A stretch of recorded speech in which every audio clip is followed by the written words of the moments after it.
is the enemy. Let us not forget it. Well, Labor this week announced Samantha Mostyn will be our next Governor-General, but her appointment has not come without controversy due to her long history of activism. Her CV includes Chair of the Climate Council, Deputy Chair of Diversity Australia, Chair of the Women's Equality Task Force, and we discovered today an anti-Australia Day pro-voice supporter who has previously called January 26 Invasion Day. Let's bring in my panel broadcaster Craig Foster and New South Wales One Nation Leader Tania Mihailuk. Good Hi guys. evening to you both. Good to see you again. As always. Craig, we'll start with you. What do you make of her appointment? Is she a corporate activist in your view? Well, firstly, she's a very good friend, very close friend of mine, a love friend actually. She's an amazing person. She's a brilliant Australian woman. She's very eminent Australian, and I don't support particularly the position of Governor-General. As you know, I'm co-chair of the Republic, and I want to see our own head of state, right? But I do think when it comes to the position, given that it's still there at the moment, that she's a wonderful choice. But what I will say is I saw a lot of the media over the last couple of years and a lot of last couple of days, and a lot of media are really concerned about her comments in recent years. Of course, she's not in the role yet, and I am concerned about how they're going to attack King Charles and William, right? Because if that's a problem, then like those guys are in a lot of trouble. Because I mean, King Charles, everyone knows, he's a climate activist, right?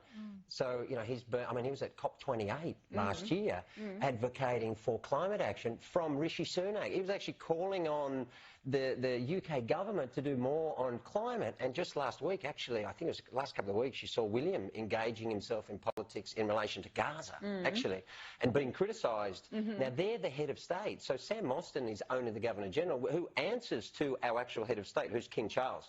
So conventions in the positions, this is when Sam gets in the position, say that they should stay out of that. So, like, you know, I'm sure people are going to be attacking King Charles now and probably asking him to immediately resign from the position. Now, I don't support that. Well, I don't support that, right? Because I want an orderly transition, right? I want an orderly, and I want to work respectfully with Charles and with the family and with the institution. But I can understand people saying that it's disgraceful, his corporate, you know, his social advocacy and the political advocacy of his family. And what that means is, if those two are ruled out, we're now talking about Prince George, and he's only 10 years old. So we're going to end up with a child as current head of state.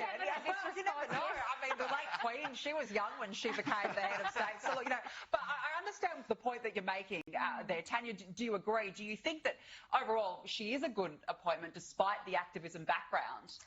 I think she's a very polarising choice, actually. But, of course, Albanese knew that, and he knew that when he made that decision. And it's important to understand the way Albanese operates. This isn't a decision that he just made last week, OK? He has been Prime Minister now for well over 18 months. He knows exactly the positions that he's going to appoint his friends and his inner circle to. He has been... he's a socialist left member of the Labor Party. You have to remember that. He's part of the hard left. He has a very large inner circle of friends and hangers-ons and people that have been waiting to be fed, OK? And he will appoint people as he sees fit into these positions. And I don't think he's going to care one iota what the general public think. And you saw that last year when he pursued The Voice, the vanity project, knowing that people were so opposed to it and knowing that it was going to divide Australia. So it doesn't surprise me that he's picked somebody that's, you know, for calling Australia Day Invasion Day. No, it doesn't surprise me that he's done that, because that's what Albanese is all about. I don't think he really cares about this particular institution at all. I think he's going to continue to appoint his friends and people that he's known for decades, people who have been loyal to him. And there's no doubt that Sam Mostyn has been a dear friend of Albanese for a very long time. A captain's pick, would you say? Absolutely. Yeah, it's a captain's pick. All right. Well, look, Labor's ambitious goal of building 1.2 million homes over the next 5 years is shock horror going to fall short. Construction approvals dropped to an 11-year low in February, while overseas arrivals are running at 4 times the pace of new home builds. Craig, houses aren't being built. Do you think that Labor's target was too ambitious? It certainly looks like it.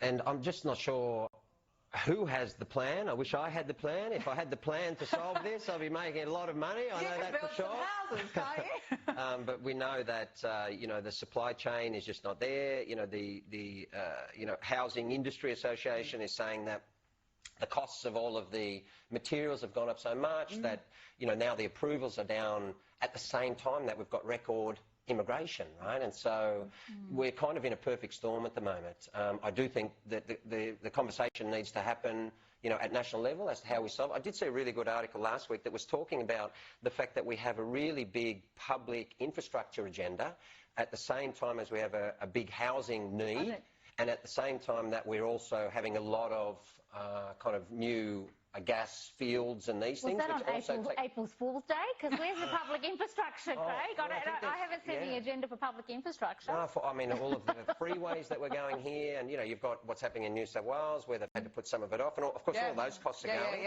Well, they're not funding. There's a big agenda in Victoria and elsewhere, and what's happening is it's stretching all of our labour force, and we just don't have enough tradies. And so what's happening is it's kind of like a blanket. It can't stretch to doing all of these things, and we're going to have to make a decision about where our workforce is best put now, and certainly housing, I think for most of us, is an area where we need to really prioritise. Well, it's crucial, isn't it? I like that analogy, a perfect storm. Tania, do you agree?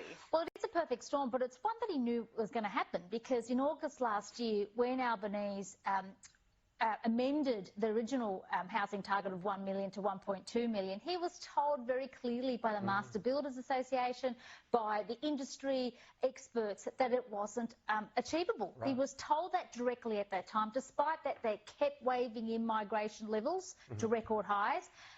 They knew the construction costs were incredible. I think it's 40% has been added on to construction costs. At the same time, you've got state Labor governments out there putting new levies. The state New South Wales Labor government, first thing it did when it got elected last year was added a new levy to new homes, just to make it that much harder for developers and for the industry. So he knew he was walking into a perfect storm, in fact, Albanese, because he waved in, you know, the migration levels, knew that construction costs are up, energy costs are up, and I think he accepted that it was going to be a huge fail. I think he knew that it was going to be a fail, and it's accepted that. I think housing for him is something that's not even in the top 5 priorities for Albanese. Well, business groups have warned him that the target is too ambitious. They've been calling it a pipe dream for the last 12 months. Well, they announced it. I mean, he's announced a target, but then he sort of said forthwith everybody else go and do it. Okay, he's kind of told everybody, here's the target, 1.2 million. I don't know how you're going to do it.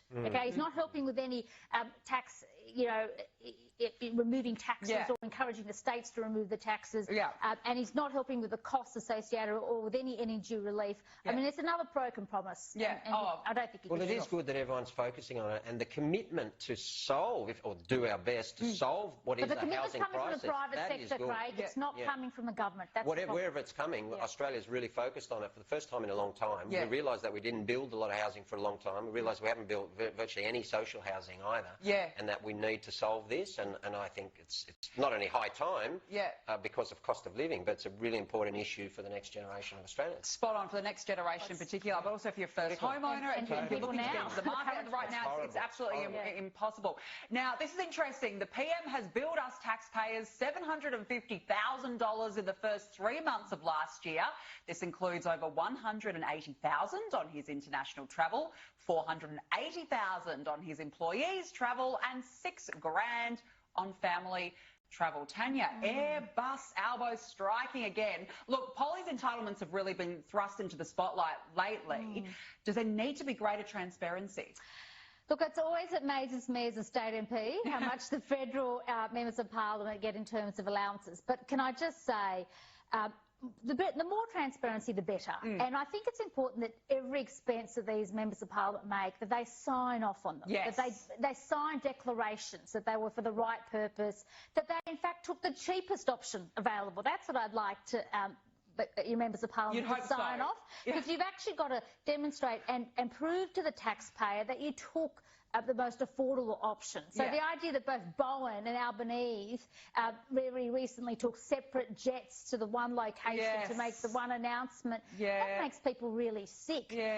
You know, in a current climate of cost of living, that makes people really, really angry. Did they make the right choice? Of course not. It's those type of decisions that I think make people the most angriest. And when you hear about people taking business class when they could have taken economy class, you know, there's a lot of options that members of Parliament can take to reduce the level of costs associated with it. Absolutely, they can. And they should be doing that. And perhaps it might need to be legislated because we've left it up to them to make the decision and they haven't. Well, that's what do you agree? What do you think? Look, I agree with you. I think Australians rightly want more transparency around it. We have seen a number of these issues over many, many, many years. So it's just not now. It's like been going constantly and constantly and constantly. So Australians have made really clear that we want greater accountability and transparency across all of government and governments. You know, state, territory, and even councils and the like. And that's why a lot of people, or I would say all of us, get upset when we hear these issues because we feel as though we are being ripped off, and more so particularly during a cost of living crisis where people are really doing it tough. Well, they are being ripped off. So it all needs to be justified, and perhaps the rules need to be strengthened.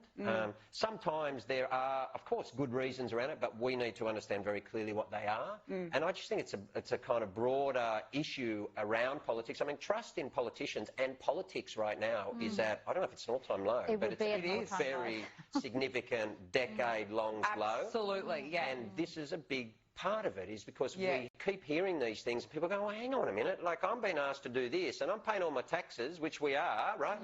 And, you know, and then all of a sudden all of this stuff is happening and we will not and should not wear it. So it's good that this stuff's come out. And I think everyone in Australia needs to be really clear that the rules are working in our favour. It's also important to remember that these Labor politicians were happy to attack the former Liberal government on this very issue. That's very true. On much smaller expenditures. So I find that funny that there's not much hoo-ha now about it. But there certainly was pre-last election. And this is what happens with all oppositions and so on. Right? Everyone attacks, and then when they're there, they want a different standard. So same standard. The standard is not yours. The standard is ours. We're the people, we're the citizens, and we'll say what the standards are. And politicians have to abide by them and not the other way around. No, absolutely. There definitely needs to be great transparency, though. I mean, two gas-guzzling jets going to the Hunter this week for an environmental announcement. I mean, just unbelievable. Absolute shocker. Now, King Charles. Here's my one. This is a Craig Foster special because King Charles is telling his travel organisers to speed up plans for a royal tour of Australia in October. Now, this was after he appeared in very high spirits on Easter Sunday, his first public appearance, of course, since his treatment for cancer began. Look, Craig, we know you are a staunch Republican, but look, it looks like the King is still preparing for his charm offensive. You'll be happy to visit, I'm sure. You'll be happy to be first there up on the line to say hello to the King. You will be. You'll accept the invite. Firstly, I am a staunch Republican because I believe in us, I believe in you, I believe in Tania, I believe in all of your viewers, I believe in our capability and that this country can do our own thing and stand on our own. That's why I'm a staunch Republican. It's got actually nothing to do with Charles. I actually like Charles, right? You know, I think he does a lot of great stuff, and I talked about some of it before. I support his climate advocacy and the like. It's just that I think it's time for us to do something different. And that we are capable of being our own country, and I want someone to represent us around the world, which is our head of state's role, and we don't have someone currently. And I think that's important. In a cost of living crisis, we should have someone spruiking all of our trade, and our head of state does not do that. He spruiks a different country. So, anyway, I love the fact that he's coming. I want him. You want a meeting. I want to meet him because look, I met Sarah Ferguson. Yes, Sarah Ferguson. Only a couple of weeks ago at a conference in Melbourne, like 2 weeks ago, and I spoke with her, and people thought that the co-chair of the Republic and a royal family member, or whatever you term her, can't be in the same room. And I said that's ridiculous. We respect. All Australians respect the royal family. We respect their position in our history. So I went up to her and said, listen, this is what people... We are friends. In fact, I said to her, we are brother and sister countries. And therefore, we respect each other. We are always going to be friends now and in future. But you, of course, understand that, it's time for us. And of course, they don't have a problem with that. Right? just when we explained to Australians and to the royal family that we want to do this in a respectful way and move forward. So I couldn't be more firstly, and let me say lastly, because I want you to talk. We're running out of time. Lastly, I'm delighted that he's well. That's the most important thing. I'm delighted that he looks great. Absolutely. Let's see him out here. Tania, it's good to see. We're running out of time, but it is good to see him well. Absolutely. I think everyone's pleased that he's recovering, and the fact that he will come to Australia, I think, will be welcomed by most Australians. Yeah, well, we'll see. I think so many Republicans will be jumping to attend those events. Any way they can get a free glass of wine and say hello to the King, they will be there. Don't you Craig's worry. big moment. He's ready for it. This is my big moment. What are you talking about? Tonight is your big moment. It doesn't get bigger than this. Craig Foster, Tania Mihailuk, good to see you both as always. Thank you so much. Have a great weekend. Well, let's move on now because, as I mentioned in my editorial,